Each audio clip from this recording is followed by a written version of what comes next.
feel like A good fight? I think I want to. I haven't been in a fight in I can't even remember how long. I want to punch someone in anger. You could have done. I mean, there's a lot of angry young men in the bar last night, or you could have just started something. I mean, think about it. Yeah, that's a good point. How easy would it be to just start like a fight with a stranger? Just like within 30 seconds, right? You could just walk up to somebody and say, "Hey, man, and just make up anything, just gibberish." Yeah. And then you fly off the handle. It would have been great. I'll tell you, I was about to fight somebody on Saturday night at Howard Street. Yeah, that was me. This fucking asshole. Okay. That'd be funny. Yeah. When he got up to go to the bathroom, at one point I contemplated, all right, how am I going to do this so it doesn't look like I sucker punch him? I'm kind of a pussy, so I mean, you could have just kicked the shit out of me. Nobody, no. I don't think anybody would have cared. You could have partially sawed the leg on his chair. That when he sat down, he would have fell off the chair. That would have been okay. That would have been funny. Yeah. And so we were, one of the owners was sitting at the corner of the bar, and he kind of, Matt and I were kind of talking with him a little bit, and then the very next day, which is Sunday, I met some friends. My wife and I met some friends there for the Bears game. Yeah. And as we're leaving, I say to him, I'm like, all right, guys, I'll see you later, take care, blah-blah. He's like, oh, yeah, Happy New Year. Like, he didn't even know who I was. Who's that? The Kenny guy? But I think not Kenny. No, because I was wearing my glasses and I had my hat on, so maybe he didn't recognize me. I don't know. Maybe I thought it was my good-looking cousin. You know what? I think Happy New Year. If you work at a bar, you kind of just randomly say stuff, and you just kind of do your thing, and yeah, it's just a customer service thing. Yeah. They probably have little buzzwords and slogans that they tell people. Just hey, take care, good seeing you again. Yeah, come back anytime. I think. Were you guys there last night? Yeah. Did they have draft beer? No, still in bottles. No, the drafts, the taps are not working. I think I know what happened. I think I know what happened too. Yeah. Somebody didn't pay their bill. Somebody lost a lot of money in bowl games, and the bar does not have. Or case. because you had to pay cash. You know that, right? What? You have to pay cash. It's COD for beer in Illinois. Oh, really? Yeah. So when they deliver, you have to cut them a check right then and there. Oh, that's not cash. That's a check. Well, I mean, they call it COD, check on delivery, whatever. Okay. But you have to pay for it immediately. There's no liquor. You can like run. Yeah, a line of credit. But beer, the delivery driver has to take the check. Oh, I didn't know that. Yeah. That seems so arbitrary and strange. No, it's the law. It's the way the distributors operate. I don't know. It's just a weird law. I mean, that's what was the law I saw? Michigan wants to some guy, because of the Satanic Temple. They set up a Christmas thing. He wants to take a tax exempt away from everybody who's not a Christian church. Nice. That's not sounds like it's all inclusive. Yeah. No tax exempt unless you believe exactly what I believe in. Yeah. So basically, his imaginary God is more important than everybody else's imaginary God. Okay. Yes. Without question. Because this is the best imaginary God of all time. Well, no, Ted, it's the most important imaginary God. Yeah. Yeah, I thought that was bizarre. I just saw that this morning, and I'm like, how do you say that without laughing, without going, okay, guys, obviously I'm just kidding. I know there's 100 different religions. I'm not picking one and saying it's better than all the rest. No, actually, he just did. Just did. I know, it's just such a weird concept. And are there really 100 religions, or are there like hundreds of religions, right? I mean, there's probably more than 100. Hundreds, yeah. There's hundreds. There's Wiccan, there's Seventh-day Adventists, there's Jehovah's Witnesses. Well, there's a new one, Calvinists. The Lebowski thing. That's not new. That's been out for a long time. Well, Judaism? Not less than 20 years, okay. Yeah. I mean, the hardest part about probably starting a new religion is probably getting a good backstory. It's easier than losing your religion. Have you ever prayed to a porcelain god? Oh, man. I thought after Savannah's wedding, I thought I was going to be puking that night. I thought for sure, man. And then when I woke up, I thought for sure I was going to be puking too. I really did. There was no doubt in my mind. Because you were so happy? Yeah, that's why. That is absolutely why. Okay. I should have gotten here an hour earlier. This studio setup is driving me nuts. How do you not I like this? it. No, I do like it. I'm saying it's like I'm overstimulated right now. Yeah, I finally said that. There's fucking 4 screens or 3 screens. What I'm looking at: you, me, Ted. You, me, Ted. we got. It's an infinity. We're all over the place. No, what was that? What was that video? Max Headroom. Like they always show. He's like, there's like multiple shots. Yeah, that's what he's like. Yeah, Max. Oh man, that was so far ahead of its time. Yes, it really was so far ahead of its time. All right, so I got to say something, man. I've been seeing a lot of things about plagiarism, and I just need to say that I think plagiarism is the worst crime you can commit, and this is why. Okay, because here's what plagiarism goes along with. It goes along with writing a dissertation. And I think that writing a dissertation and forcing people to read it is cruel and inhumane. Okay? You write about the Renaissance, Abraham Lincoln, the Kennedy assassination, right? All this stuff happened, and you have to pretend like you have some new concept of Abraham Lincoln, like something that no one has ever done. You write 200 pages, and someone has to read it. If that's not the worst possible thing you can do. Well, think about all the thousands of people who've written what their doctoral dissertation and what's the one for the master's Millions. degree? Yeah, That's and the same thing. Yeah, I mean, what if you just independently did the research and just happened? Chances are you're going to happen to speak the same way as somebody else did before you without even knowing who it is. Right, because there's Yeah. nothing new you can say Yeah. about the Renaissance. There's nothing new. I don't care. Yeah. You could write, I'm sure there's 100 books a year written about the Renaissance. And I'll bet you every one technically is plagiarized because there's nothing new that has happened. Nobody has Googled. No, well, some people tell stories within that time, right? Those people are dead, Mark. The Renaissance happened in the 1600s. Not the people that lived there. But I feel that same way every time I do my Mark's movie mentions. No, I mean part of that a it is reviewer has- part of it is I want to share a movie that I love with everyone, but then the other part of me has to write information about this movie, and I mean most of these movies are old. Yeah. So there's nothing I can say that somebody out there doesn't already know, or most people don't already know. You know what I can see mean? that. If you've seen the movie, what am I fucking doing here? I'm trying not Yeah, to but review it because that's- I don't want to be a spoiler, but I'm just trying to recommend it. But no, I get it. I'm not really doing that, plagiarizing anything, because I don't pull out the Wikipedia like Ted did. Well, I cited Wikipedia. Ted Yeah, I actually know. pulled out the Wiccan. But you didn't say that until we busted you. You were going to just roll with it until we saw that you had a Wikipedia page printed. This was, we're like, what is that, Ted? My oh, something he independent wrote. thoughts. We'll think about this too. Please help Wikipedia. Oh, sorry. Think about people who, like invented something. It's dry. Think about two people like different parts of the world. They invented the same thing independently of each other. Like two people invent something, and then Ted, they invent the same thing. And then 7 million people wrote about it.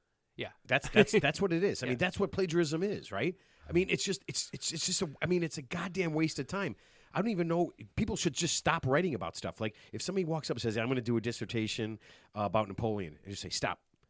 There's 3 movies, and already books. Oh, I want to see that new movie. Napoleon. Yeah. who plays Napoleon? Joaquin Phoenix. The whole thing was Really? plagiarized. Well, Napoleon was like 5'2" in real life, so they must have had to use some good camera. No, angles so on I what- think Joaquin the average Phoenix- height of a person back Yeah. then was like. So Joaquin Phoenix so into the character. yeah, he's a And character. you know how some people had their legs lengthened. He actually had his legs short. Yeah, for he this. cut his No, he feet just, off. he just did it on his knees. They put shoes on his knees. And they made it look like Dorf on Napoleon.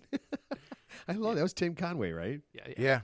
Yeah. That was good stuff, man. Wouldn't it, like if you wrote a dissertation, couldn't you just say at the beginning, just say, I'm going to quote a bunch of people that have already been quoted in the past instead of citing each individual passage? Can't you just say, yeah, none of these thoughts are my original thoughts. I'm just kind of putting an amalgamation of different thoughts together. And yeah, chances are I'm going to say something that somebody else has said. And you know what? Not chances. Oh, are. Matt's, sorry. Matt's shaking his head like you're wrong. I am He's sorry. right. Yeah. I am No, sorry. you're wrong, Matt. Obviously, you've given this some thought, and you're catching Ted and I right now. We have no idea that this topic was going to come up, but I think you're dead wrong. What do you mean? Just because something happened a long time ago and people have talked about it and regurgitated it over and over again, both in print and in person, doesn't mean that nobody else should ever write about it again. Couldn't you write about something else? What? Something that just Something happened. that didn't happen or something that just happened? So you should write your dissertation about something that's never happened? No, something that Hypotheticals. like once you reach let's say dissertations, okay, and you look it up, and there's like listings, okay, and once you reach 1,000 people have written their dissertation about Abraham Lincoln, you can't that's capped out because there's nothing like somebody has to read this and go, oh fuck, okay. Well, I'm sure the professors kind of look, discouraged. Look, he was tall and he wore a hat. Oh, I didn't know that. He might have been gay too.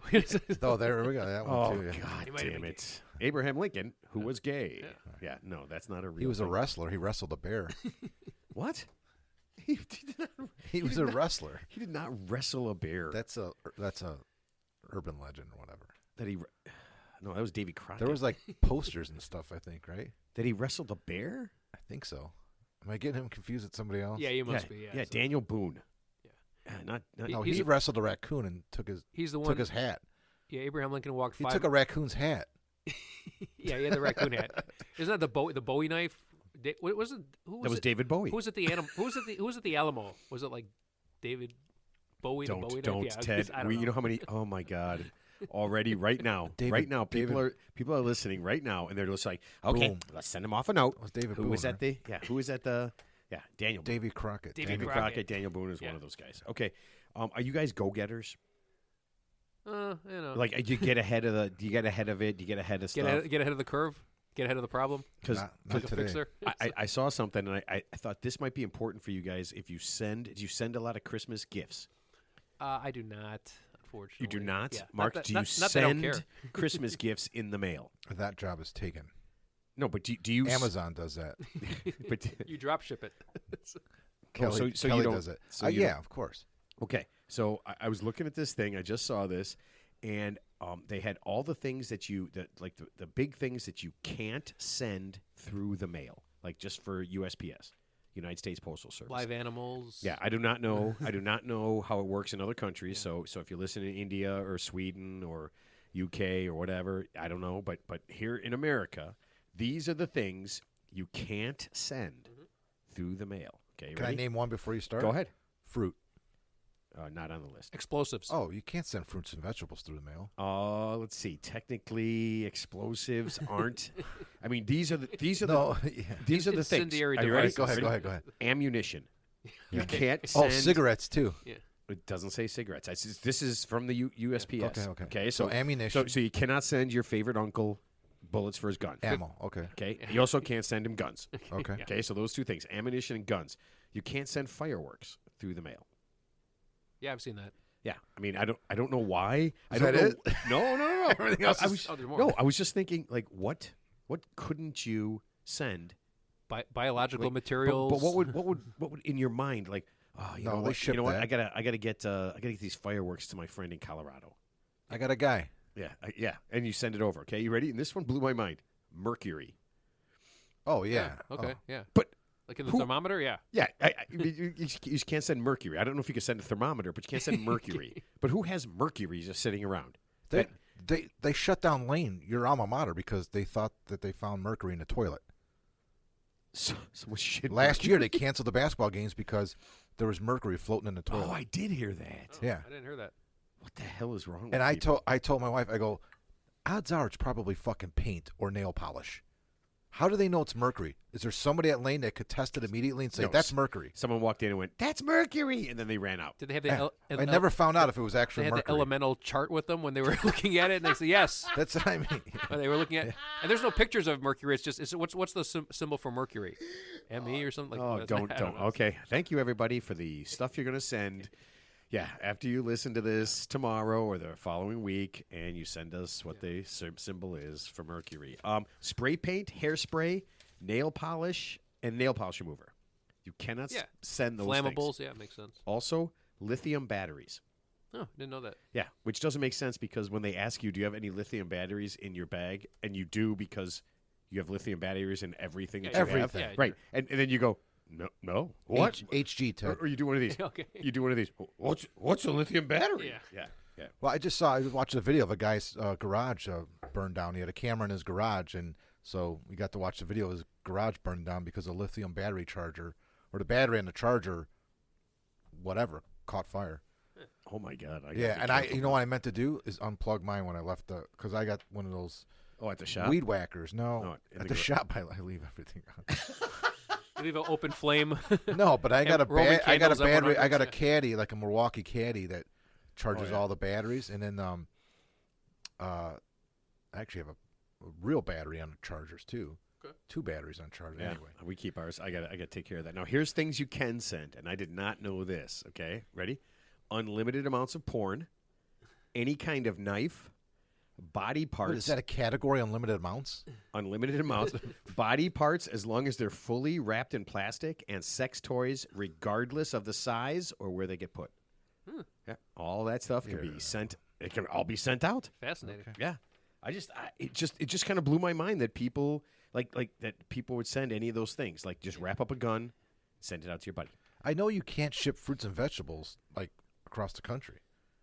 You could ship I dry mean, it goods, used right? to be a thing because my grandfather used to smuggle oranges from Florida to us like during Christmas Up in his boxes, ass? like in boxes that he would Oh. ship through UPS. You could send chips, right? Like dry goods like chips or pretzels or something. Like if you want to send All right, we got to change Ted, the how topic. okay. can of All right, so let's get this thing started so we can get to Teddy's Pringles. tip. Hey, everybody, my name is Matt, and this is the Real Three Idiots podcast. With me, as always, is the best lever ever, Teddy.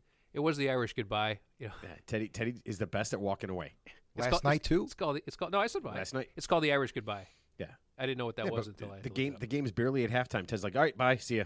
Well, you know. Yeah, and he has like $40 worth of drinks. He hands me a $5. He goes, "This is all I got." And he walks out. I washed some He dishes. I washed some dishes in the back. Yeah.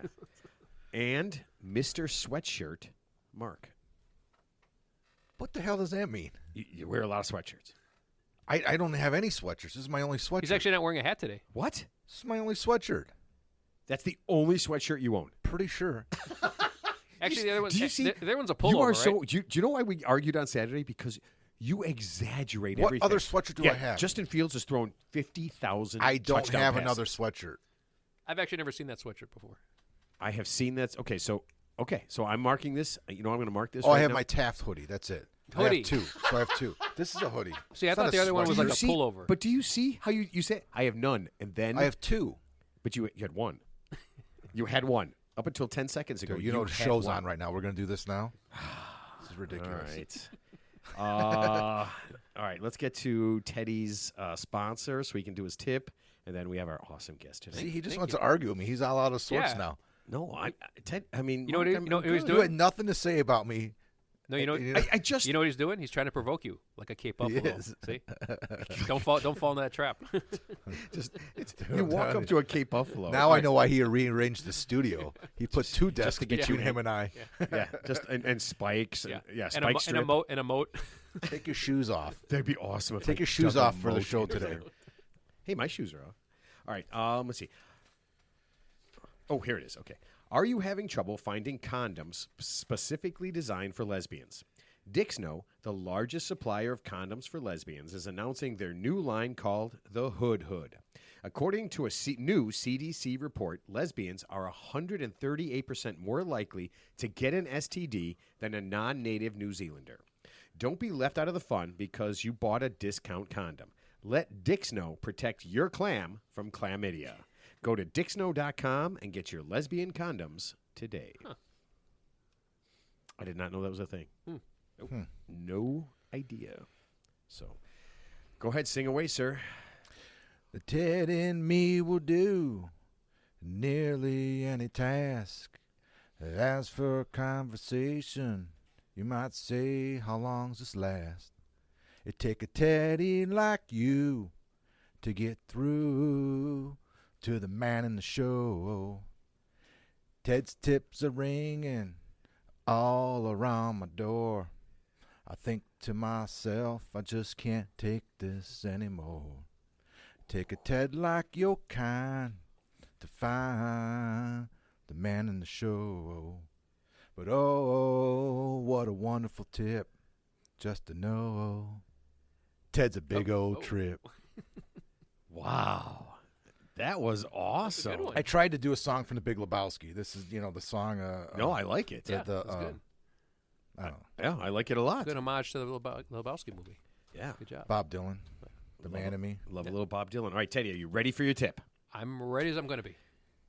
Oh, okay, so you're not ready for your tip. Okay, here we go. Ted, I need your help. I hope you guys can do this question before my interview on Friday, January 12th. So we Done. beat it. I got a list of questions from a friend who works for the company. I'm having trouble with these three. Please help. Here's the three questions, Teddy. What's your favorite movie and why? This is what they're going to ask him. How do you handle criticism? And what's your greatest weakness? Hope I hear from you soon. Mark, I love your movie mentions, and the Christmas Story was really funny. Cassie, 29, Dallas, Texas. Hey, Cassie. Happy New Year. So anyway, I guess the first tip would be, why don't you just ask the guy who already works for the company when they asked him the three questions? What did he say? He obviously got the job, right? So- But, I mean, what if he said something stupid? Or what if they didn't ask those particular questions? Correct, yeah. But I'm just saying I would just find out in general, like, what the questions he was asked during the interview process. Not that they're going to be the same, but how he answered them. But to answer your question specifically, Cassie, I had to do a little Google research on this one because I've seen this before. It's kind of tricks that employers play, HR departments play to see if you're the right candidate, assuming you don't have a baby car seat in your car and they don't follow you out, of course. So just make sure you leave that one at home. Okay, number one. Okay. So anyway, per Google, because I don't want to plagiarize here. I'm not plagiarizing, so I'm citing a reputable source. Google wrote it. Yeah, the search engine wrote this. Google is not a reputable source. ChatGPT. Listen, so obviously the common sense thing, research the company that you're going to work for, know their background, know their mission statement, obviously the job you're applying for within the company. Just think of it in terms of how could I be a value add to this company and how I'm going to help this company. And common tips when an interviewer asks you a question, you want to stall for a little time, so you repeat the question. You say, "Let's get back to the question later," and then you just kind of talk yourself up on how you can help this company. Ted. And then yes, what you're going to do with those specific questions, you're going to not necessarily tell the truth. You're just going to tell them what they think they need to hear to get the job. So if you, for example, if it's marketing and sales, and that's going to be your department. Oh, I got this one. Death of a salesman. Yeah, Arthur Miller. Yeah, so you just want to, obviously give answers that dovetail to what you think they want to hear. That's going to help you get the job, whether it's true or not, because they're not going to know either way. So it doesn't have to be. I got a better one. Yeah. Glenn Ross. And then when they say why, right? Because in that movie, doesn't that guy steal to Fuck the machine? Yeah. What does he say? Because you know why? Because I want. Was it $1,000 is the grand prize? No. What's a brand new Cadillac? He goes. Yeah. No, you know why I picked Glenn Ross? Because I want the Cadillac. I don't want any goddamn steak knives. And that's I like second the part. place. No, Yep. so when they ask you, do you like coffee? And you say coffee's for closers. It's for closers.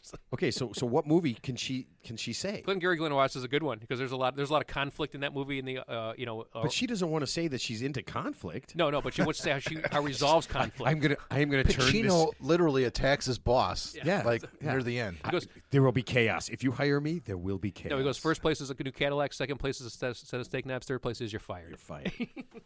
Yeah. Yeah. So long what story movie? short, whatever movie she needs to say that comports to the job that she's going to get, I would have her just do a little research. So whatever, like I said, she didn't say what the position was. So whatever the company is, whatever their mission statement is, whatever she's doing within that company, I would dovetail my answers that comport with the mission statement of that company to show that she's a valuable team member. Doesn't matter if it's true or not. Just tell them what they think they need to hear when they need to hear it. Please just to get say the it, job. Ted. I spit on your grave. Didn't think of that. Please. I was going to go with Silence of the Lambs. Okay. No, there's a woman that look. Cassie can say, "Listen, you know why I spit on your grave? Because something bad happened to her. Did she close up? Did she quit? No. She went out and she killed every one of those motherfuckers. Yeah. Right. She got the job done. Okay. Yeah. See, I like that. Or Rambo, a lot of problem-solving skills in the forest there, avoiding law enforcement. So You know what? See, this is what I'm talking about. This is what she needs. This is what she needs help with. I like that, right? He would, oh, Cassie, I don't think we want to hire you. Oh, yeah? And then she goes out to her car. And she loads up. You say, I'll be back. Yeah, she loads up with She's got guns guns and shit. underneath the car seats. And she teaches them a lesson. The Right. car seats are actually gun lockers. Yeah, and if she says that ahead of time, they're going to think, we have to hire No, her. you know what you do? You say, like Fight Club, the one scene where he wants to work from home and they won't let him, so he punches himself in the face and throws himself through the plate glass window. and he says his boss is trying to kill him, and they give him everything he wanted. So that's what you do. So basically, just beat yourself with a sack of oranges, accuse the person who's interviewing you that they did it, and then file a discrimination claim against them, and they'll pay you to go away, or they'll hire you out of fear. I don't recommend that. That's just if you have to go scorched earth, of course. Okay, what about how do you handle criticism? Specifically, what does she need to say? Well, what she needs to say is that if I wanted your opinion, I'll give it to you, number one. Number two. Okay. What? I think you just went from I'm trying to help to trying to get Cassie not hired. No, of course. Just say, obviously you're going to give a vanilla answer. Just say, you know what? I welcome constructive criticism. I do have the right to give constructive feedback. You just want to keep it as vanilla and professional as possible without putting yourself in any specific box. So you want to just be, here's what you want to do. You want to be vague and ambiguous at all times. So just give enough of an answer where... So the key to getting a job is being vague and ambiguous. Vague and ambiguous when it comes to personal answers. When it comes to what you could do for that company, then you want to be more specific. You want to be more granular. But when it comes to just opinions, how do you handle criticism? Obviously, that's a very subjective thing. People handle it differently. Just say, I always welcome constructive criticism to improve myself. The one thing you're right about this whole tip is we don't know what the company is. We don't know what the company is? I'm sorry, we don't know what the job is. What the job is. What if it's Acme Company where it's the coyote who's ordering stuff? What we should do is you should do what you normally do is assume. I used to make a lot of He does assumptions. say Assuming this company they make knives. Assuming this company sells condom machines. Yeah. Here's the answer you want to give, right? That's what you should have. You should have just assumed because she's not going to tell us. No, that leaves it wide open for you. Well, it does because It's that's been a why. grand slam that's for why I you. say give a vague and I ambiguous know answer. 'Cause that's I what don't know you're doing, she's but if you doing, knew, like, if you made up a company, then you could say, No, I would okay, Just assume it's like in the adult entertainment industry. Yeah. And then what she would have to do to get the job. Well, I did give an answer. I said, obviously, whatever your job is, she knows what it is. Give a very specific answer how you can help that company in your job role, and then for like the subjective things like how do you handle criticism, give Right, give greatest kind of a weakness. Well, in general, just say Come on, you got to give a specific answer because somebody's going to say, "What's your greatest weakness?" And if you go, "Oh, you know what? I take on too much, or I work too hard." no, you have to keep it fun and fluffy, like Yeah. pizza. Ha ha ha! Pizza's my weakness, guys. So don't ask me on Fridays. And then you do the whole like. just say I have a tendency to care too much, and work There you go. work extra hours off the books. Isn't that what?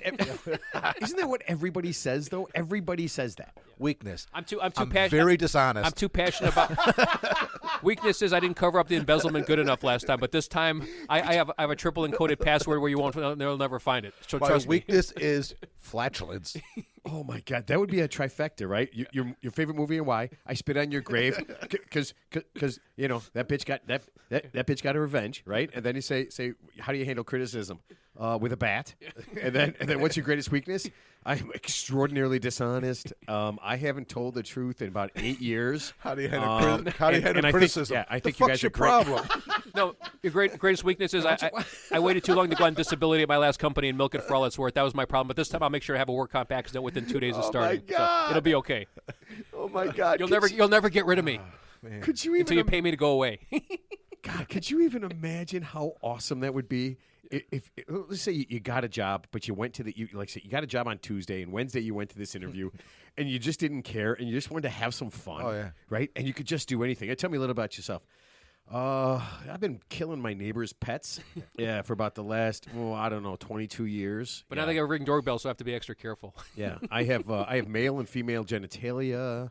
I hate everyone. Yeah, I hate everyone. Yeah. And just ask a stupid question like, "What the hell does it have to do with shoelaces?" And No, I'd be just like, say, "What? just- I'm no, in the wrong place." No, just say I have three kids at home under the age of 5, and so I have to leave at 1:00 in the afternoon every day, and there's no exceptions, and I might be an hour or two late every day coming in. So. And is there any way I can be in charge of the petty cash? That would be, dude. That would be. Can I get an advance on my salary? I know I have a gig, and the gig seems like it's going to work out. But now I think I want to. I think I want to have one of those interviews and just record Or you could it. go totally philosophical on them, right? And just say, "That's a good question." Confucius say, and then Well, you just like philosophers. You just like do all these different philosopher. According to Plato, there's no such thing as a job. Conflict There's no- comes from within. Yeah. So Oh, they're all scratching their heads. Conflict is a man-made construct. There is no conflict. It's all harmonious. oh, Yeah, you find out And- who's giving the interview. And then you say the dude abides. that's it. the dude. I'm the dude. Bam. You're Mr. Lebowski. That's I'm what the you dude. do. Tell her right now, Ted. You have to take on a character and you roll with it. Yeah. Go in there like you're a Like your female persona. Jeffrey Lebowski. Yeah. So that's the way to do it. Just Yeah. find your favorite movie. Go into character. and go in as character. Yeah. Just do the whole thing and drop as Hooah! yeah, and drop as many in lines as Al from the Pacino, movie. yeah. Drop as many lines from the movie to the point where they're just like, you're Would you doing, go in blind if you were doing Al Pacino for Something Woman? Would you go in blind? just walking What do you want here? sir? You didn't say you were blind. I'm not. He goes, the leads aren't weak. You're weak. We paid good money for the leads.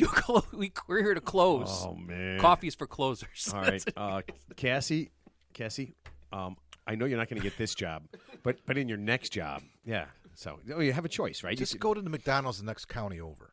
Yeah, go to McDonald's. No, we nothing wrong heard with it last week. We're assuming jobs here. We're assuming she's going to get a job at McDonald's. Yeah. Do they Could ask? be a managerial position at Nothing wrong with McDonald's? McDonald's. That's something a big corporation would ask like potential managers. Like a McDonald's, Oh, like I those guess. are Wait, kind of and big so like jobs. the woman who had her husband come over to Yeah. Are you Assault married? the employee? That's all McDonald's manager employees get one question: are you married? And does your husband an angry man? Do you know the Hamburglar's real name? What is Grimace? What is? think he's like a blob. He's a purple blob, or I only know one purple blob. Yeah, the guy I went to school with. All right, so I'm going to do a quick caveat before we introduce our guest, okay? If you haven't ever seen the movie The Big Lebowski, okay, turn the show off immediately, right now. Go watch it, and then when you're done, come back to the show because it will make much more sense to you, okay? Is that a good caveat? Yeah, but there's nobody that listens to our show that has not seen the movie. You don't think so? No. All right, well, let's see. Our guest today is the author of I'm a Lebowski, You're a Lebowski. Let's see. He is not unmuted yet, so I'm kind of nervous that he's walking around. Hey! There he is. All right. Please welcome to the show, Bill Green. Bill, welcome to the show. hello, welcome. Hey, Bill, welcome. Oh, hold on. There we for go. having me. There we go. All right. Can you hear me? Yep. Testing. Yeah, we got 1, 2. I just have to be that guy who understands the board and turns up your sound. Far out. You're like the best boy in key grip, all rolled up into one. Deal. Okay, here I'm going to ask you, Bill. You've ceaselessly researched the Big Lebowski. Do you have any idea what a best boy does in a movie?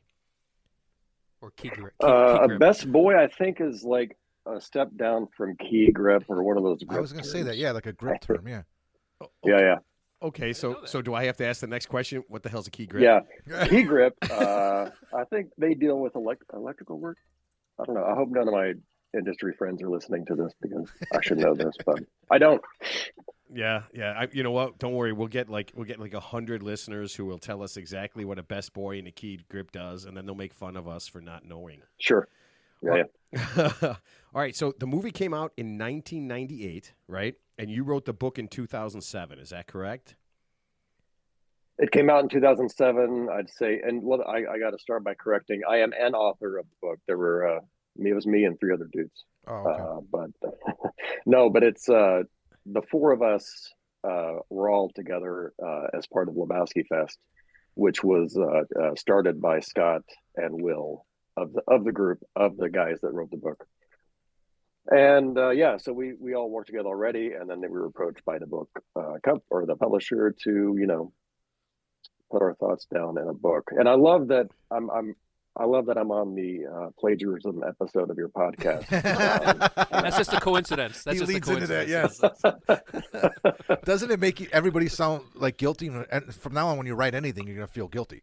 Because I came to terms with my guilt with that a long time ago. Right, Totally nice, fine. nice. I'm highly suspicious of this podcast. In fact, I think when we first started, we tried to have a name, and there was already 8 groups out there with the same name as us, unbeknownst to us. We had to change very quickly. But but I guess plagiarism is only a big deal if you give a shit, right? If you don't care, if somebody says you plagiarize, it's like, hey. Until there's repercussions. Well, that was the question I was thinking about when you were talking about that. Like, what's the difference between plagiarism and fan art?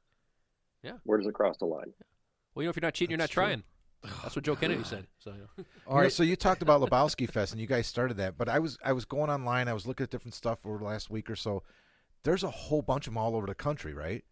Yeah. So where did you guys start? Like, what location did you use? Because I saw one there was one in Kentucky. There's one in Missouri. I know John Goodman went to the one in his hometown in Missouri, right? Right. Yeah. We're all from Louisville, Kentucky, Okay, and so that's where it began. Okay, perfect. Yeah. So I can't say if it was ever the first party at a bowling alley themed Gotcha. Around the movie, but it was the first one we'd ever heard of.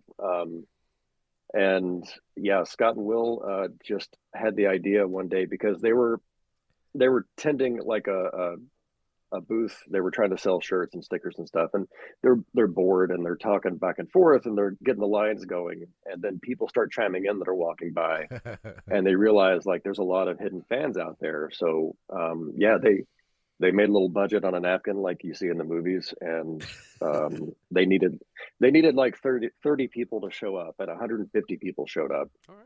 And then the very next year, 2000, and then it was just off to the races for a good 17, 18 years that I had a run. Yeah. You know what I love? I'm watching the video of the one in Kentucky, the bowling alley, Inside and Out. There's a huge guy on YouTube interviewing all these people. You don't know him, do you? Do you know the video I'm talking about? Because it's the first one that pops up on YouTube. Guy looks like he's 7 foot, and he sounds like he's Russian.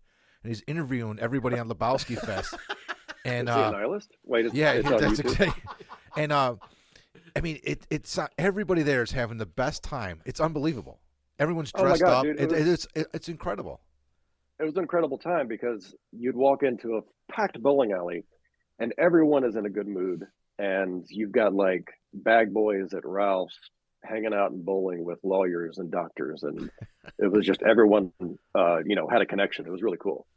Yeah, I mean, I don't see how you could watch the movie and not, as you're done, not just feel very relaxed and at ease. And it's like, yeah, I mean, I had a job. I mean, honestly, I just watched it again like about 2 days after I got my job, and I was thinking about quitting. Yeah, I just didn't want to do it anymore. It was great. I had a blast. All right, It's so kind of like that Office Space effect. oh yeah, so let me ask you this: there's thousands of movies made every year. How does this one hit you in that way? What's that thing that just made? I mean, because basically, for the last 20 some odd years, your life has revolved around this movie. So why The Big Lebowski?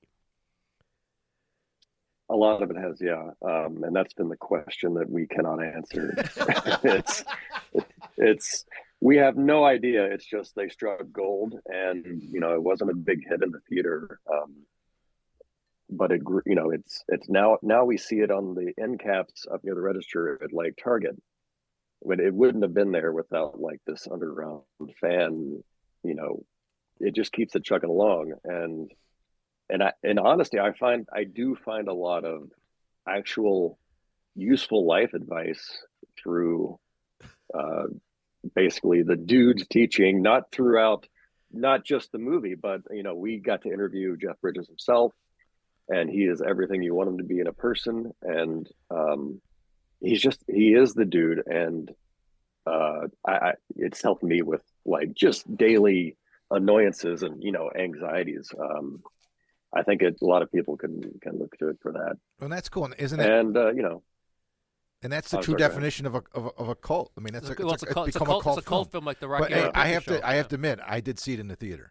Really? I saw it when it came out. Yeah. Oh, And you were one of Nice. very few people. No, Because I was blown away when I saw it. But here, I'll give you some stats. It lasted. It stayed in release for less than 2 months. Right. It was basically the Coen brothers had just made Fargo. See, that's why which we was saw one of the best movies ever made. I mean, that's one of the best movies of Yep. all time. It's a great movie. And this thing came out, and it had a lot of great guys in it. It lasted roughly about 2 months. It completely tanked. And here, I'll give you some really funny things. These are some of the reviews. Oh man, this absolutely. it's like a Rotten Tomato Oh, review. Yeah. here it is. Here it is. You ready? Some of the reviews that came out, and then all these people backtracked on this, but John Turturro was wasted in his role. That's what one of the reviewers said. New York Magazine said Jeff Bridges sacrificed himself to the Coen brothers just to be in one of their movies. Okay.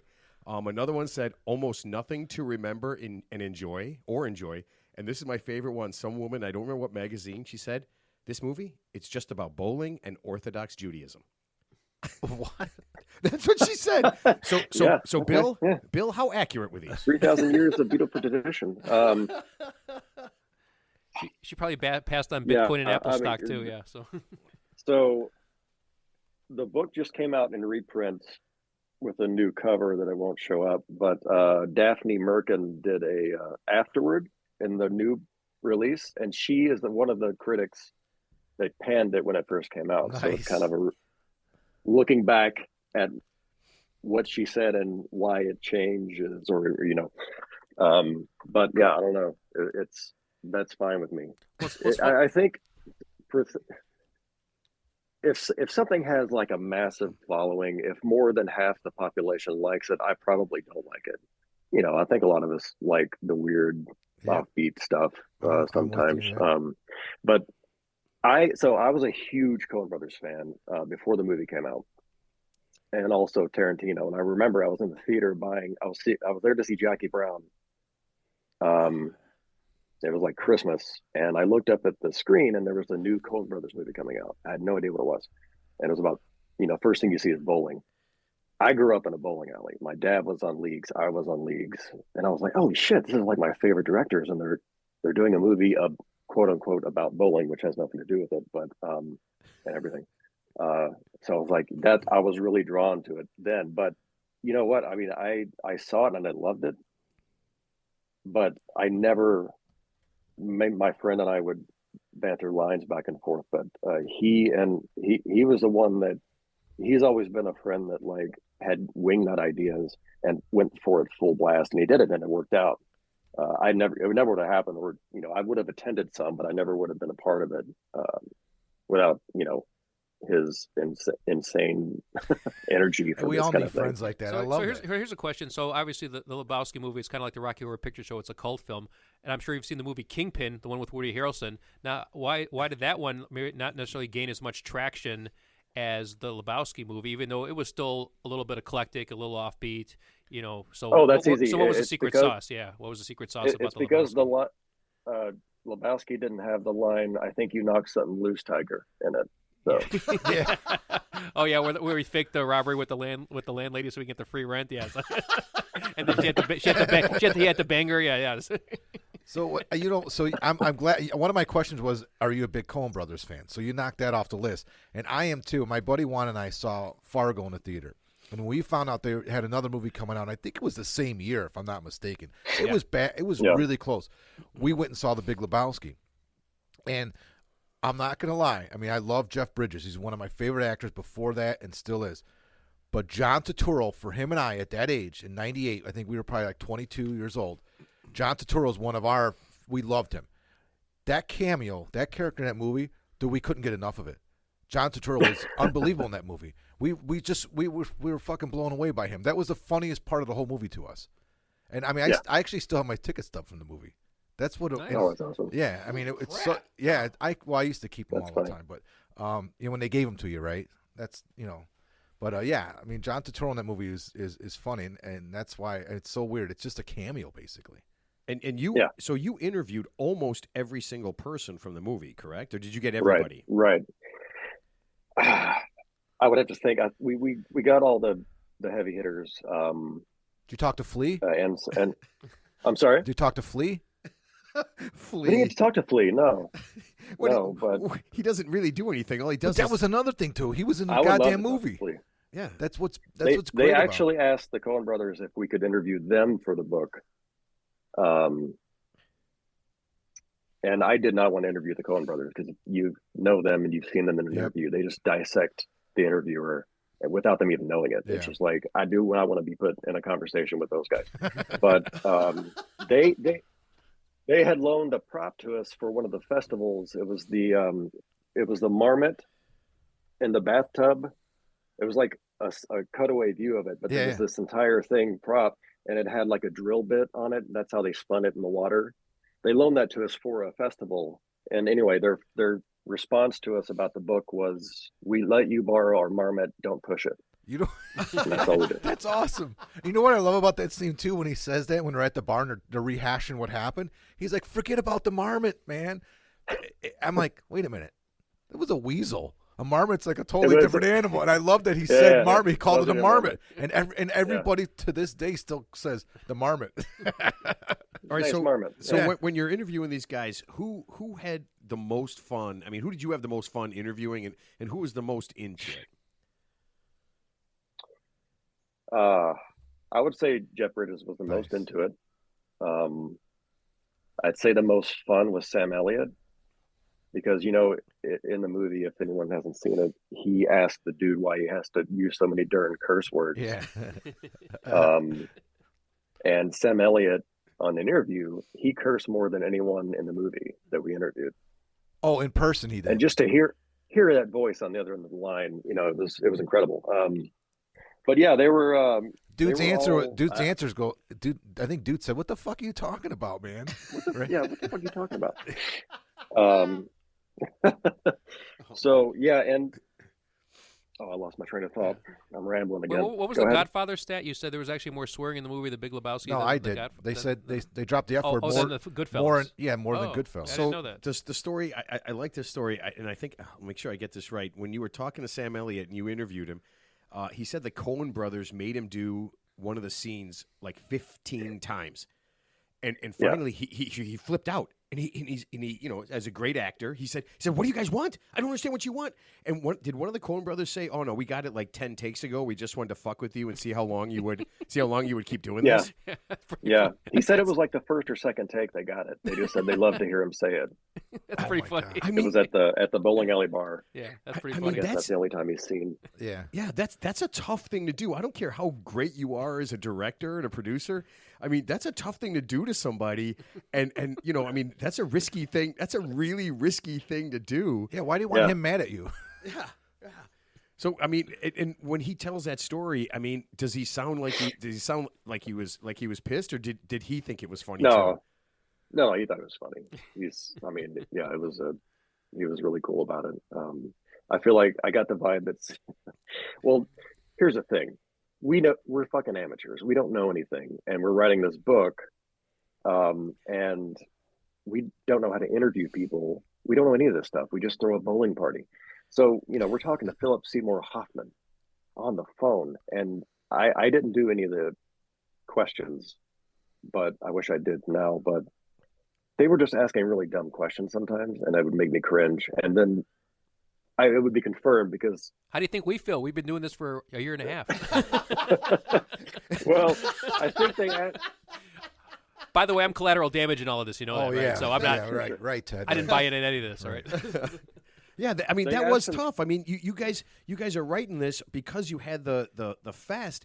Did you get to do a lot of prep, or did you just kind of go in figuring? oh, hey, we dove in for about a year. We sat around in one dude's living room and just played the movie like frame by frame, and rewinding and just taking every possible note we possibly could. We just wanted to squeeze as much fun, dumb stuff out of it as we possibly could. wow. So yeah, probably saw it. I can't imagine how many times. So when you're interviewing Julianne Moore, who had kind of a small part, right? And she's I mean, great actress. Yeah. Okay. And for I don't think we got an interview with her. I think that was like an email response. Like we sent her questions, she replied with them in an email. okay. I think, yeah, I don't remember talking to her on the phone. All right, yeah, but I mean, you're sending her these questions, and I feel like it's kind of hard for me to figure out. Are these people just like, you know, why are they asking me about this movie? Like did she seem like? Oh man, Did she seem like she was into it, or did she seem like she's like, what the hell are these guys doing? I forget what year it was. It was around 2015. We did a New York fest, and we had a cast reunion, and she was there. Jeff Bridges and John Goodman and Steve Buscemi and John Turturro. Anyone else were there, and she looked frightened by the fans. She was on stage, and people were yelling out lines, and it was like as soon as the thing was over, there was kind of a party down for them and special guests, and she split immediately. Like she Well, you know, she's had enough. Well, you know why she Yeah. was out of her element, Donnie. You're out of your element. She was totally out of her That's element. why she out of her element. So. And you know what? Yeah. They didn't dive face down on the muck and caisson so you could have your family restaurant. should have told her ass that. Yeah, and Sure. don't let the door hit you on the This way is out. a By the way, family yeah. establishment. Yeah, see, no, you know what? So that's funny because I think back like Steve Buscemi seems like he'd be a pretty fun guy, and John Goodman seems pretty crazy, and if you get Jeff Bridges, I mean, he seems pretty down to earth. But yeah, she seemed like she would not be like that kind of person. So it was kind of funny. Yeah, when I was looking at that, She's a real well, Jeff Bridges is pretty down to earth, but no, she is too. She has like 5 kids. Okay, just because she had 5 No, but I mean, kids, she's that like just a means she mom. likes I mean, sex. she's like She gets a free No, pass. I- Okay, I I- get it. I No, don't. but Yeah, she I might- I don't see the 100% correlation. don't blame her for exiting I don't as fast either. as she Yeah, could. that's, yeah. I mean, No, I mean it can be weird. I mean, especially if you're a good actor, that doesn't mean you can interact with people, right? I mean, you're good Right. just doing your thing. They tell you to do this. Like Tom Cruise, I saw him interviewed, and it was like talking to my shoe. I mean, the guy had no personality because nobody was telling him what to say, and I feel like he was just like, line.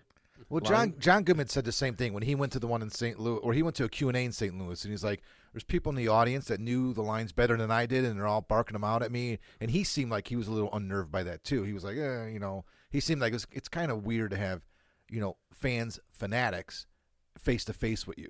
You know, it's one thing to know Right. about it, but it's another thing to approach it.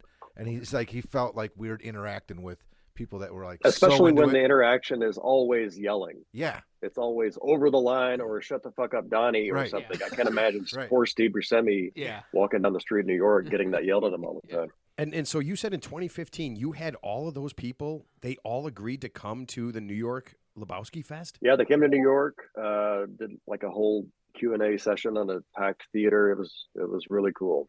Man, Yeah, I had the whole like press area and the walkway with the Lebowski logo, and I forget who else did that. But that's amazing. It was That's incredible. It was that's really a cool. great accomplishment to put that together. All right, so Yeah, Bill, that was So Bill, let me ask you this question: have you ever seen Trailer Park Boys?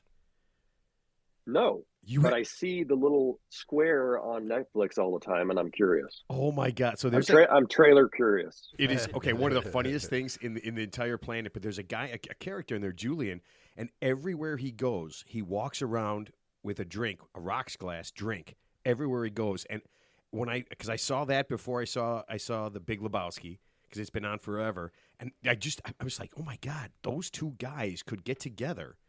Was it a white Russian that he was No, drinking? no, he's drinking some kind of brown liquor. But honest to God, I don't think there's a scene he doesn't have a glass in there. And there's a couple scenes where he's in jail and stuff, and somehow he's still got this thing in there, and it's just like this funny running gag. I was just like, oh man, that is absolutely insane. All right, so I want to do John Turturro real fast. When you interviewed him, I couldn't. It was one of the funniest things. Did he seem, because he wanted to do, and he did, like a follow-up, a sequel to the movie, right? Jesus Rolls. He just did it in 2020. And he was talking about it when you interviewed him. He seemed like he was really into the movie and really into that part. Was that kind of the way it felt when you interviewed him? He did, but what was weird about that whole thing, it seemed like a rumor that manifested it to be true. It was always like this rumor that was going around, and then it just never, it seemed like it faded away, but then it actually happened. But he was really cool about it. Now, did you see the movie Jesus Rolls? We can edit this? No, I haven't seen the movie. Yeah, I tried to, and it wouldn't come up on my. It just kept saying it won't play. Okay, I'm one of the fans that think even though that's what I've been doing for 20 years, like any kind of expansion on the movie, film wise, I don't know if I would be interested. So here's a It question. just seems too perfect to mess with. Yeah. So how many people in your bowling league are real life examples or close to the real life examples of those three main characters or those four main characters? Because there's always some guy in the bowling league, right? They got the bowling shirt on. Ted's a big bowler. I don't know anything about bowling, by the way. Just what I read on. Yeah, TV. shit. So, Ted's a big bowler. Just so you know. anyway. So, but there's always that guy in the league. There's the guy he's the high five guy. He's the there's always that one guy that there's a Donnie I don't guy. know He's if the you more ever passive noticed- aggressive guy. So. You ever Walter. notice that you never see the dude bowl in the movie? Yeah, and there's no professional bowler cameos like the movie Kingpin. You could see the professional bowlers in the background. Like in there, you could see Parker Bowen and whatever the stars were back in the day. But you're right. Yeah, in that movie, I didn't realize that. Yeah, but you're right. The Lebowski character never throws a ball. So Never throws the ball. Yep. Yeah. Interesting. So I read that in your book, and I was just like, are you kidding me? In fact, is Steve Buscemi the only guy who actually throws a bowling ball that we see? I think we see Walter approach the lane. Oh wait, no, I think at the beginning credits you see Walter throw a ball. But if not, there is one where he's kind of holding the ball up under his neck, and he's got a cigarette that he won't take out of his mouth, and he approaches the lane, but it's off camera. There was a pro that they had on the movie that coached, and the very last scene in the movie as they pan off the stranger and they're playing Dead Flowers, that's him that bowls the strike at the very end of the movie, and it cuts to black. Okay. Oh man, that is crazy. All right, so this is how big the movie is. Let's see. There is the fest that you guys have run for the last. Did you take time off for COVID? Do you guys miss? No, it kind of went kaput in 2019. Okay. So Scott and Will split apart, and now Scott, there's no Lebowski Fest per se anymore, quote unquote, the official name. But Scott now does one called Achiever Fest every year. That's also held in Louisville. Yeah. Okay, so there's Achiever Fest, Dudism. Some guy started a religion. Is it like Druidism? Oliver except it's Benjamin. Druidism? Yeah, I actually last week got certified. You're ordained. Yeah, You're ordained. I have it. It's right up there. A certificate of ordination. Yeah, so Yeah. I did that. I thought it was hilarious. You can get a PhD in the Big Lebowski or Dude or something. There's something you can do that. You could be president of Harvard. Yeah. Online, there's a Big Lebowski haiku maker that somebody did. Yeah. Somebody came up with a dude dictionary called Dudeology. Okay. There's white. White Russian competitions. Yep. Oh my God. Actually, somebody runs White Russian competitions. See, this wipes out I had a my. White Russian one time. This wipes out a question I had because I love Raising Arizona, man. That was one of my favorite movies ever, and I keep thinking to myself, why didn't anybody? I mean, how did that movie not take the same, like, Trajectory, so to yeah, speak. of the Big Lebowski? Like, that's kind of a cult film too. You know what I think helped, because me and my friend Scott we've been in like business doing T-shirts since we were in high school together, and we were doing T-shirts themed around Raising Arizona way Nice. before Lebowski came out. I think the key is Lebowski includes a bowling alley, a venue Oh, you're right. where people can gather and have fun. Like in Raising Arizona, you could just gather in the desert around a Correct. trailer, but Yeah. I think that might have been a part of it. I don't know, because we've thought about other movies we love, and how could we do something with those? But Office Space, I'm not going to rent out an All office. right, I want to hit or the deck. party. I want to hit the deck boy T-shirt. There you Right. go. So what about Caddyshack? Have you guys ever thought about doing something with that? I mean, Ooh. that's a big one, right? No, yeah, I mean, because you can go to a No, golf no. course, and there's a lot of really crappy golf courses that would just love to have people come out and just hit golf balls and really. that's had to have been done, right? That seems like a good I've one. never seen. So I looked it up. never That's heard one of of the it. things Yeah, never heard of that, I yeah. have not seen. I have not seen All right, let's anything do like that. I've got a napkin. I'll take notes. That's how it starts. It's begun. All right, so true or false? You guys set something up, and there were people have written, professional academics have written thousands of papers on different parts of the Big Lebowski. True or false? True. Oh my We God! had a Lebowski and symposium one year at the fest in Louisville. It was way above my head, but Oh man! I mean, are they breaking this down? I mean, No, they are. I mean, one of the things I read, and it's funny you brought this up because I read psychologically, the dude's a stoner, and a good portion of his lines are regurgitated from what he heard other people say. Right when he right. says This aggression will not stand. exactly, you could go to the scene before, and and so all these different things that he's saying, he just heard somebody else saying. He's just repeating it, but he's repeating it in the right context. Like every time, it's like spot on. It's like holy shit. Well, Right. the funny thing about those three main characters, they always seem to be on different wavelengths. Walter's always very angry. The dude's very laid back, and Donnie seems he's very passive, and he's always being told to Passive? quieting passive. You always quiet down, Donnie. stop Yeah. talking. He dabbled in pacifism. Yeah. Hey, no, but you'll know this, Bill. Tell us why the Coen brothers chose Buscemi. Do you remember from Fargo? Because he was always talking in Fargo, right? Talking. in Oh, Fargo. right, yeah. And they thought it would be hilarious to put him in this movie where he doesn't talk, but someone's always telling him to shut the fuck up. And he originally didn't want to take the role because he was just a whipping boy and he was abused, and he wasn't into it. And then when he read it a little bit further, he's like, "All right, you fuckers." So they put He's him in the also movie. heard the theory that every time he dies in a Coen Brothers movie, he gets in tinier and tinier pieces. Yeah. Tiny. Like, Yeah, Folgers can, the Folgers coffee can, and it was his urn. Holy shit! Well, I yeah, didn't no, think from of that. from Miller's Crossing, right? And then Fargo, he was in the. All you see is The his wood foot. chipper. Yeah. All you see is foot now, and in this one, he's just ashes. Yeah. Oh my God! All right, so which I had speaking of, Fargo, you guys were talking about that. When I was, a Coen Brothers fan before the Lebowski came out. Did you ever see that? It was a snow globe of that scene, and it had red and white snowflakes, and Oh, it I've was never just a seen dude that. pushing No, a I've never leg, seen and that, no way. They came with like a VHS Oh, okay. special edition box set. Oh. I got it. It was my prized possession, and it broke. Oh man, so you must have seen people must have created some really cool stuff and brought to the fest. What's some of the cool stuff that people have made or built or came as that really just blew you away? Early on, there was a guy and his uncle. They were huge fans of the movie, and his uncle died before he could make it to the fest, so he brought him in a Folgers can. No. And Wow. his uncle won best Donnie costume. Oh my god, That's a good one. That's tough to top. oh my god, That's tough to top. that's Come on, fantastic. That's real. He really did that? Achievers are creative. Yeah. That was Oh awesome. my god, Yeah. that is awesome. Bravo.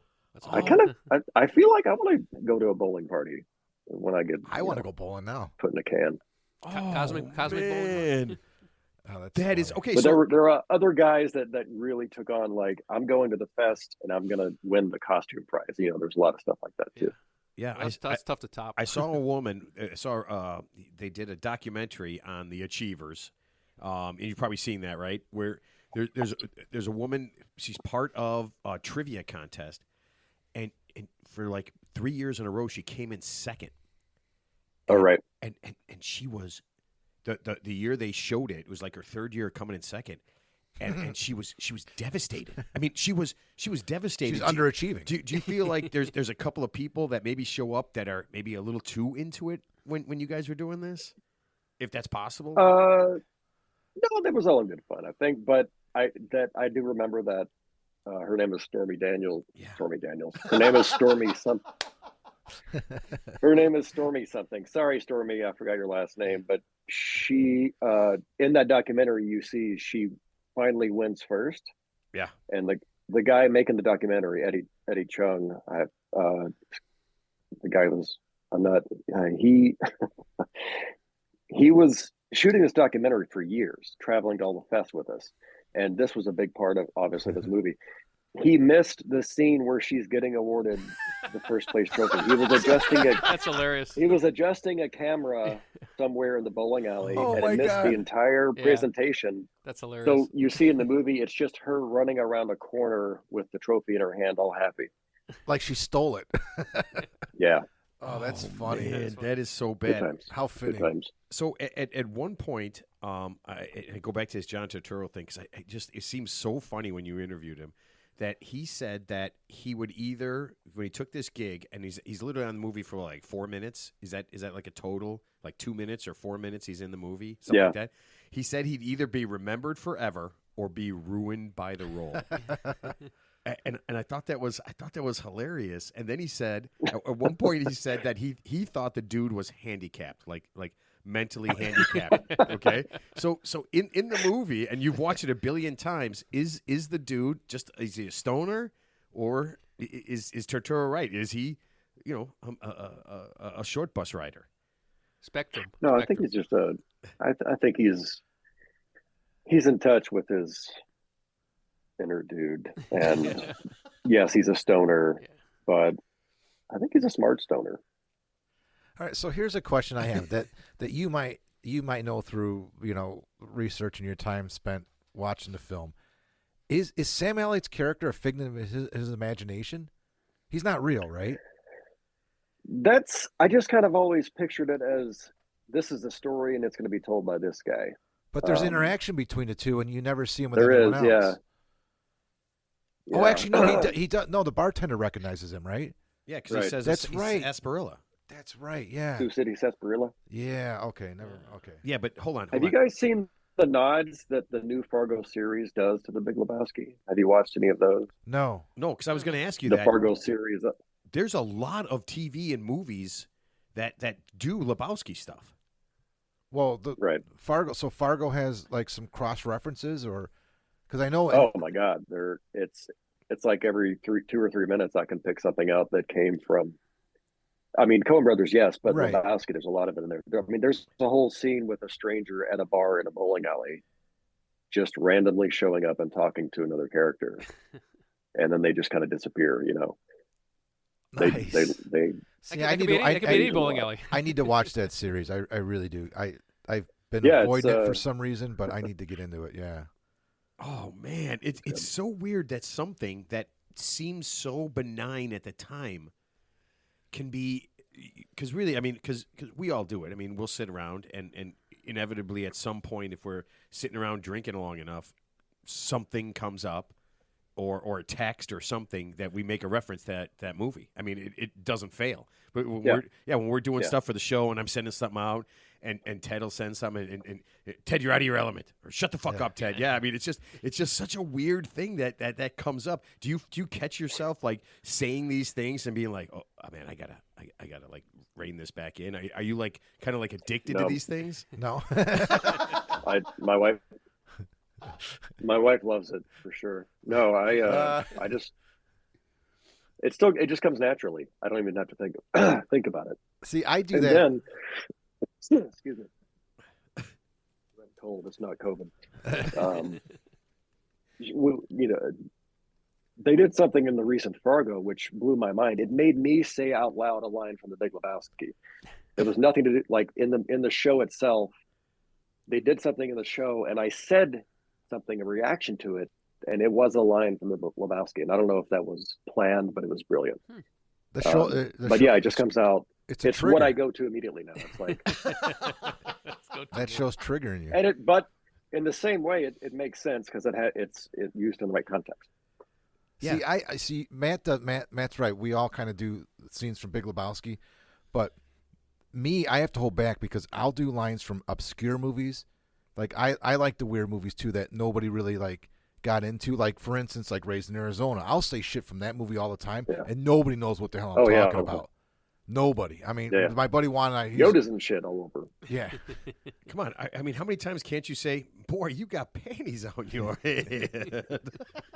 I mean, it's one of the greatest things anyone's ever said to someone. He's literally robbing him, and that's what he comes away with. I mean, it's a great. Well, I mean, other than like Caddyshack or Goodfellas or any of those big movies that are kind of cult films where you could actually quote lines, but there's a lot of, if you think about it, there's a lot of famous movies out there that won an Oscar, Academy Award, but they're completely forgettable.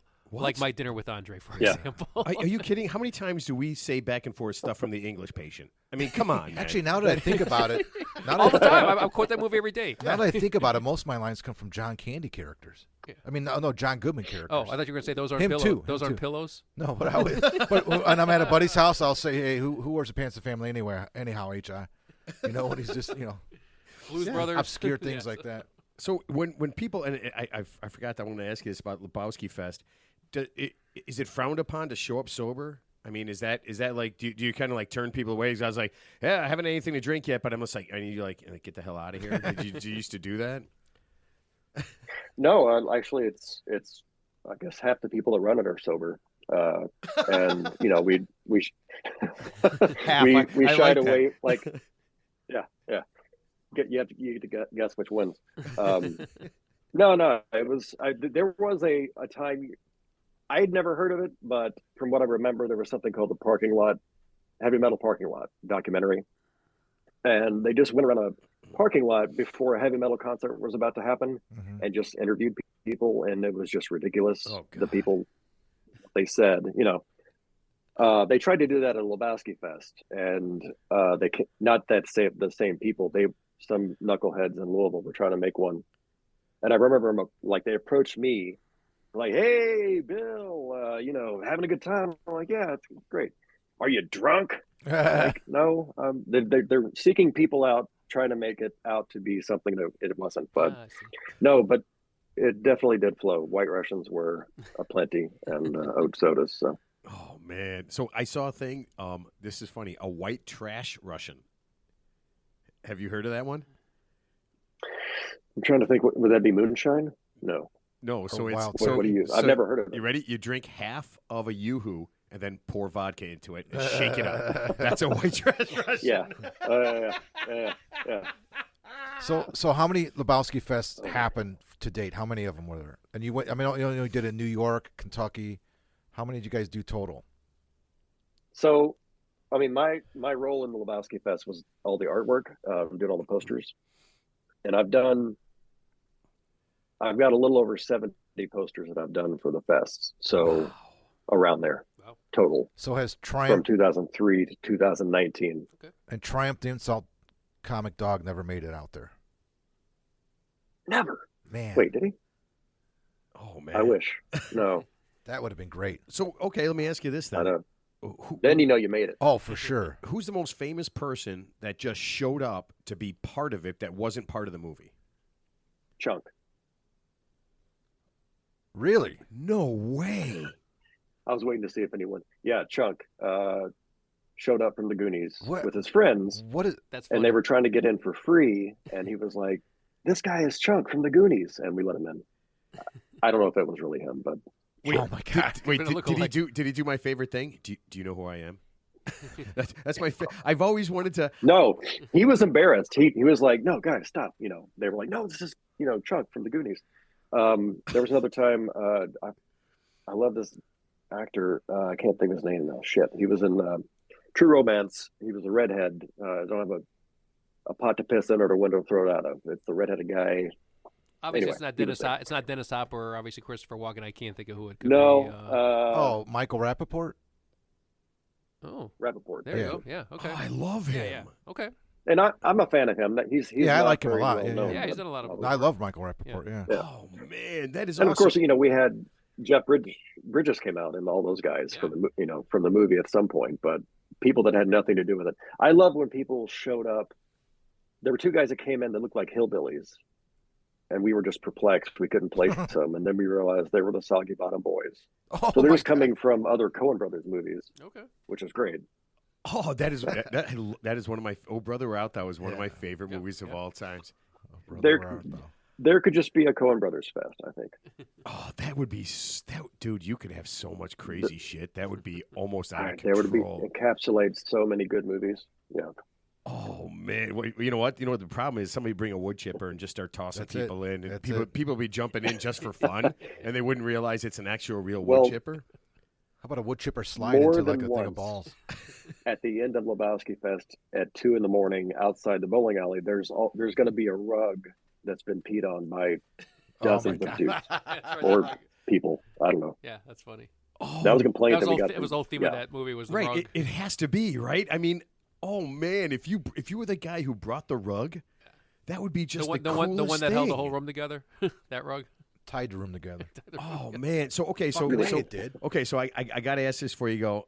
Most obscure, like somebody who came in a costume or something that was so obscure that it really just blew you away that somebody was that into that minutia of it. Yeah, I actually did I designed the costume for them. They had the idea of making. Well, I'm not being biased, but it's a great idea. I think. Well, two of them. They were business papers, and at some point in the movie, the cop asked the dude what was in his briefcase. He says papers, Yeah. business papers. So this costume was the rolling paper. What is that famous rolling paper brand? Oh, Whatever it is. Tops. It was Tops. that- Tops. Yeah. Yeah. Tops. Tops rolling paper. Tops. Yeah. But yeah. So I designed the big rolling paper package that they went in, and they were business papers. Oh my God, that is No, genius. Um, You That know- really is. You know, it would have been a good costume. Larry's homework in the Ziploc in the plastic bag with the F on it. Is this your homework, Larry? Is this your? Of course, it's his Oh, homework. yeah. I like Yeah. the business. Of course, it's papers, his yeah. homework. So you know what? That's funny because one of the things in the book that was hilarious because you interviewed that kid, and so they said how did the audition go? And they said that they just had people screaming at him, and that he just had to sit. He goes, I didn't know what to do, Yeah. so he goes, I just sat there while people screamed at him, and then they said, "Are you cool with this?" And he went, "Yeah," and he got the job. Is that accurate? I did not hear that part. That's hilarious. That's the kid that played Larry Sellers, right? Not Yeah. the, Yeah. Yeah. because we also got the actor.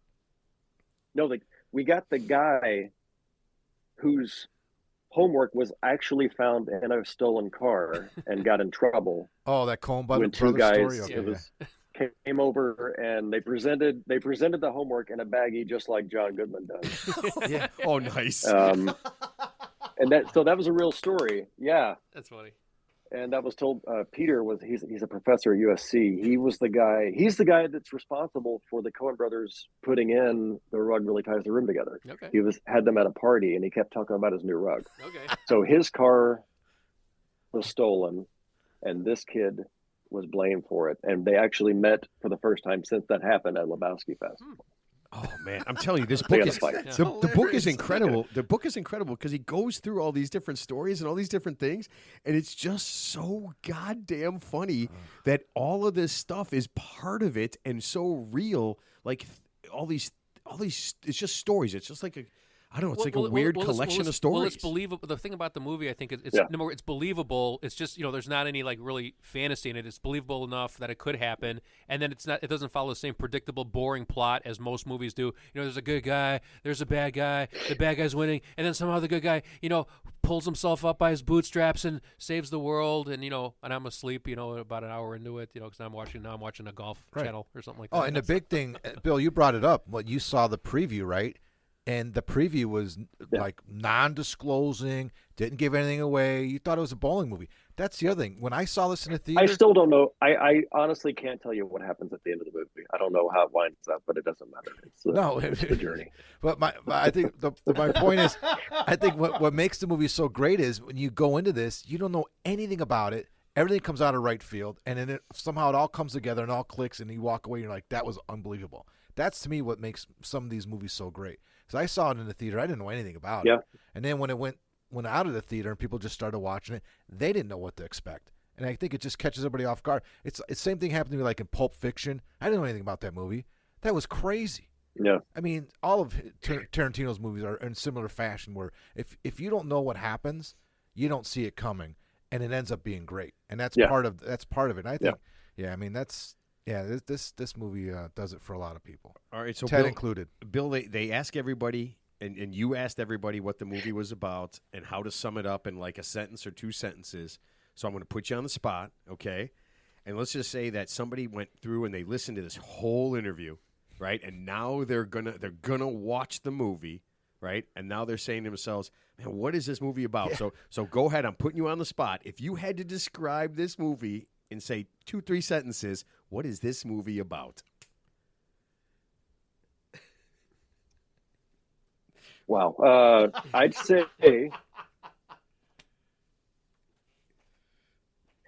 And don't say bowling and Orthodox Judaism. I think you know what? If the reason I put it on is for a fun ride.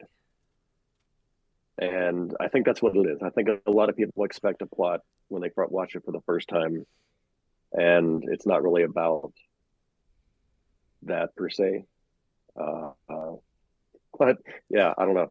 It doesn't get old. Like I don't go out, I don't put it on a lot because Jesus, but when it's on somewhere and I still enjoy it just as much every time. And I don't know why, but I don't think it really matters what it's about. It's hard to explain. I think it's. I think they could be doing anything, and it would be just as good. They could be fishing, whatever. It's just this chemistry that all those people have together with the Coen brothers just made it like incredible. It's a story about a dude, man, that goes through some shit. It's a journey. Not a dude. I mean, their themes are always, placing someone completely inept at dealing with a situation in exactly that situation. In Fargo, it's the delicate, not delicate, but pregnant wife who's thrown into the mix with these murders. Yep. Lebowski, it's the dude thrown into this mistaken identity thing. He cannot, how is it going to turn out?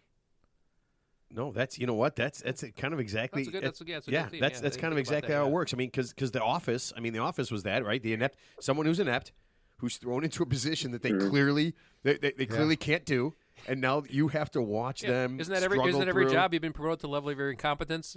Right? Well, the mystique, isn't that every job out there? The mystique about this movie and trying to describe it to someone who hasn't seen it, John Goodman, he was asked, have you ever watched the movie before? He goes, oh, yeah.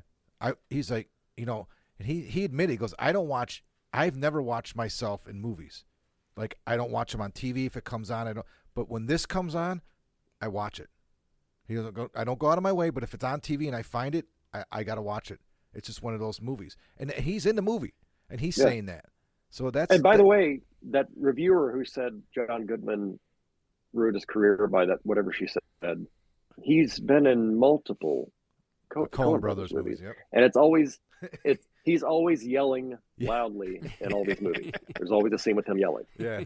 Wait, he is. He's That's the, their theme for John he's the Goodman. super loud preacher in Oh Brother, Where Art Thou, Yeah. right? Oh, my yeah. God. Fantastic.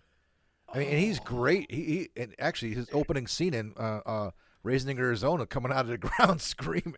Yeah, well, it's I mean, screaming. Yeah, but, yeah. but that's his thing because it's like Sam Kinison when he was alive. You just waited for that scene, like in the movie when Back to School. You just want to hear him go to the screaming part, right? Because that's all we're waiting for, right? Even though you know it's coming, you just want to know when it's coming. Yeah, exactly. Yeah. Oh, that is awesome. All right, so the book you wrote was I'm a Lebowski, You're a Lebowski. And it just came. Now, what was special about it? It's the 20th anniversary printing? Yeah, this is basically it includes. Yeah, that's the new cover. I love that Technology. cover. That is hilarious. The afterward from Daphne Merkin and a new cover. But yeah, tell you what, guys, if you ever want to make a mint, write a book about an obscure movie with 3 other dudes. I know The- 3 other dudes. The 2 other dudes. royalties are obscene. No. Oh, that is absolutely awesome. All right, so Bill, thank you so much for being on, man. We appreciate it. Thank you. Thank you for having me. Hey, man, you are a blast. You know what? You are exactly what I was figuring of a guy who helped write a book about a crazy movie. So yeah, so really appreciate it, man. Cool. Thank you, All Bill. right, thanks for having me. I brother. appreciate Take it. care. All right, man, take care. Good to meet you guys. All right, bye-bye. Bye. Oh man, dude, I'm telling you right now, that is a guy. He's absolutely right. I love it.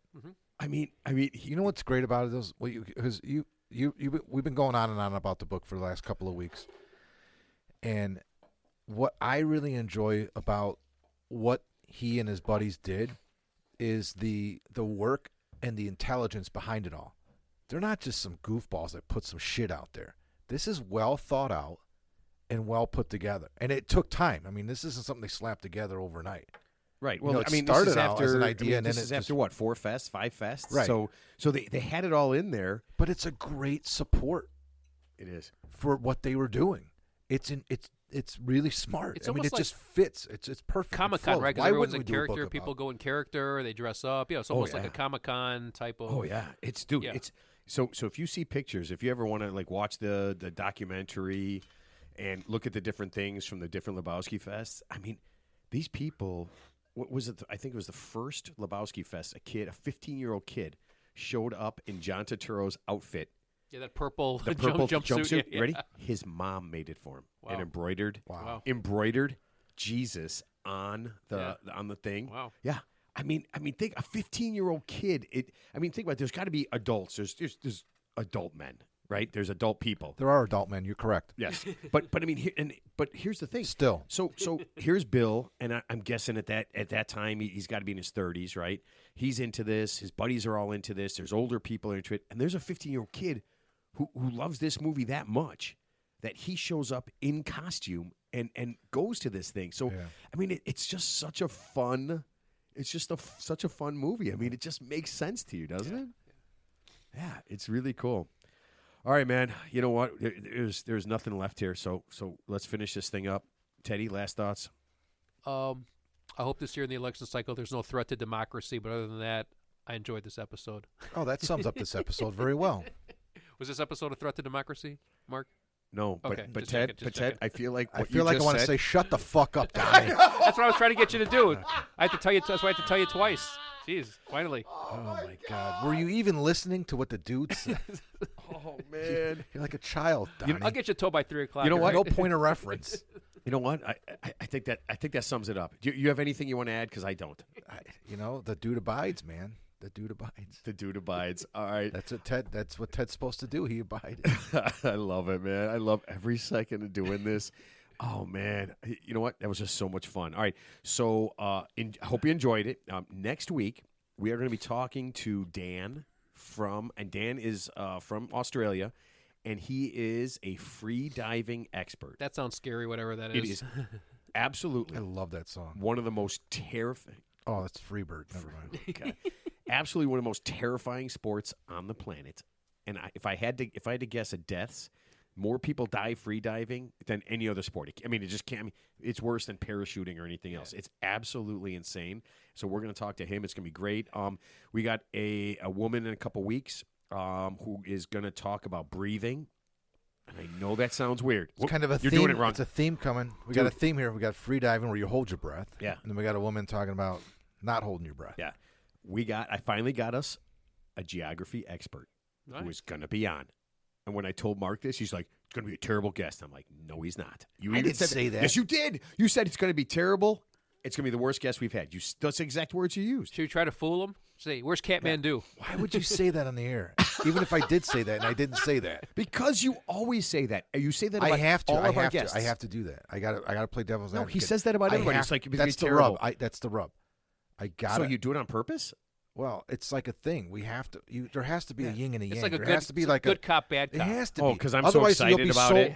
You'll. I'm always so excited about all the guests. And Mark's looks Listen. like just a 10-minute guest, right? 10-minute guest. By me doing this, Creates a little tension. I like it. Matt's not placid. It gets him hard. He's that No, what, I'm flat, not flaccid. flaccid? I'm not flaccid. I said placid. Flaccid. Oh, okay. Lake Placid? I mean, I saw that commercial. Flaccid. 87 cents. 87 cents for generic talking Viagra. Oh. I saw the commercial. Oh, and then this is really cool, and I haven't got any details yet. Oh, I got two things. A woman from the Women's Football Association, full contact equipment. Women's football is going to be Nice, on. She nice. said she's going to be on. Nice. And we got turned down. Did I tell you guys who we got turned down by Again? recently? Who? Oh yeah, no. He just told us, Ted. Neil deGrasse Tyson. Oh, yeah. Yeah, Neil deGrasse Tyson said no to the Real 380. You know Well, what I you heard know. about that football league, and I'm going to ask Well, her. he's no Stephen Hawking, so, that's all I know. No, he can walk. What are you talking about? He walks perfectly fine. I heard about the women's football league. There's no concussion protocol. What? Women can't get concussed. Oh, Jesus Christ. Okay. Oh, really, Mark? Go ahead. Go ahead, buddy. Go ahead. Screw yourself, man. I'm not doing it. I'm not doing it. But yeah, man. so we got a lot of things coming up. It's going to be awesome. I'm super excited about it. And you know what? Listen up, tell your friends, and we will see everybody next week.